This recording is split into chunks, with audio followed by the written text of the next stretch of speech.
Hello everyone, welcome back to my channel পুষ্পনির্ভর lifestyle blog. আমি পুষ্প। আশা করি তোমরা সবাই খুব ভালো আছো। এই শীতে কিন্তু আমিও খুব ভালো আছি আর শীতটা খুব ভালোভাবে এনজয় করছি। তো আজকে সকাল সকাল তোমাদের কাছে নিয়ে এসেছি আমি অনেক রকমের মাছ। তো অ্যাকচুয়ালি আমি বাড়ি আসলে মানে বাপের বাড়ি আসলে আমার বাবা সবসময় বেশি বেশি করে মাছ নিয়ে আসে। আমি যেসব মাছ খেতে পছন্দ করি, তো এখানে অনেক রকমের মাছ তোমরা দেখলেই বুঝতে পারবে। ভোলা মাছ আছে, তারপরে হচ্ছে গিয়ে আমুদি আছে, তারপরে এটা কি পার্শে মাছ, তারপরে পমফ্রেট মাছ, চিংড়ি মাছ, আরও অনেকগুলো, তেলাপিয়া। আমি সব মাছের নাম বলতে পারছি না, কিন্তু সব মাছই আমি কিন্তু এখানে খাই। আর অ্যাকচুয়ালি সব বলতে গেলে নোনা মাছ, এটা হচ্ছে সাইটিং মাছ, কোকিলা মাছ আছে।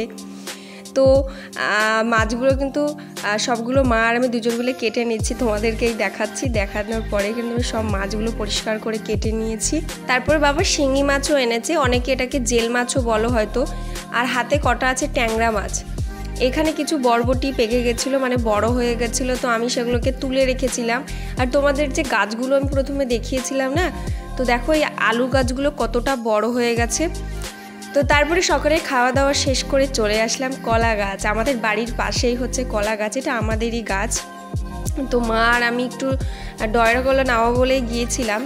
ডয়রা কলা দিয়ে মাছ খেতে আমার খুব ভালো লাগে। অ্যাকচুয়ালি আমার জন্যই মা গিয়েছিল, কিন্তু দুজন মেয়ে অনেক কুস্তি করে তারপর অবশেষে কলাগুলো পেরেছি। মা তো প্রথমে পাচ্ছিল না, মা হলো ওই লগায় একটা দড়ি মতো কি বেঁধে দিয়েছিল, ওটাতে ঢুকিয়ে পেঁচিয়ে পারছিলাম। আসলে এতটা ওপরে মানে সম্ভব হচ্ছিল না।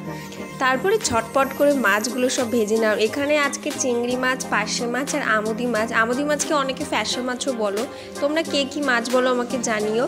তো এখানে কচুরমুখী, পুঁইশাক এগুলো সব আমি কেটে নিয়েছিলাম, বাঁধাকপি। আর এটা হচ্ছে আমার মায়ের সেই সেরা উনুন। তো রান্না করছিস কলা আলু দিয়ে মাছের ঝোল, আরও অনেক কিছু রান্না হয়েছে, সব দেখাবো, ঠিক আছে? তাও বলে দিচ্ছি আজকে কী রান্না হয়েছে। আজকে হচ্ছে কচুরমুখী, পুঁইশাক, আলু দিয়ে পার্শে মাছ, বরবটি আলু ভাজা, তারপরে চিংড়ি মাছ ছোলা দিয়ে বাঁধাকপি ভাজা। আর এটা হচ্ছে গাছের কলা। মা আমি অনেক কুস্তি করে কলাগুলো পেরেছি, যাই হোক। তো কলা আলু দিয়ে মাছ হচ্ছে, ভাই দেখা। তো এই হচ্ছে আমার পার্শে, কচুরমুখী, বড়ি, আলু দিয়ে একটা তরকারি। এখানে হচ্ছে ফ্যাসা মাছ ভাজা আছে, আর ওদিকে আরও ভাত। তো হলো শীতকাল মানেই যেন উনুন। তো আমাদের তো ওরকম কোনো জায়গা নেই যে বাইরে উনুন টুনুন করে রান্না হবে, এরকম কোনো ব্যাপার না। আমার বাপের মানে শ্বশুরবাড়ি যেরকম করা যায় এখানে করা যায় না। তো এটা আমার মার অ্যাকচুয়ালি শীতকালে পিঠে টিঠে খায়, এই জন্যই উনুনটা তৈরি করা, আমার দিদার হাতে উনুন। তো মা মাঝে মাঝে করে এই করে রান্না করে।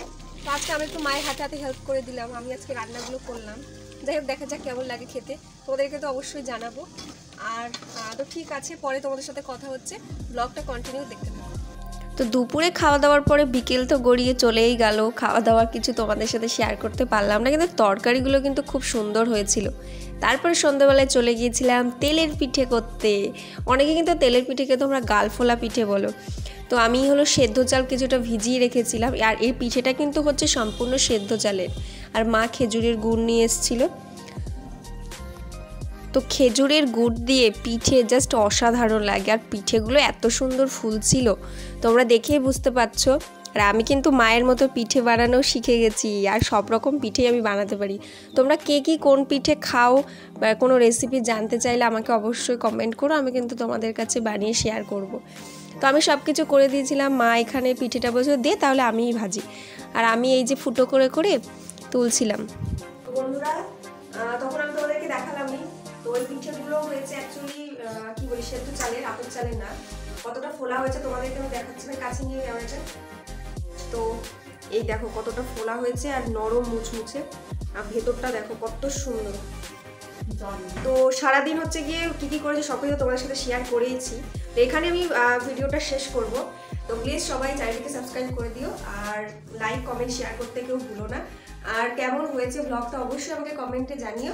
আজকের মতো টাটা, সবাই ভালো থেকো, সুস্থ থেকো।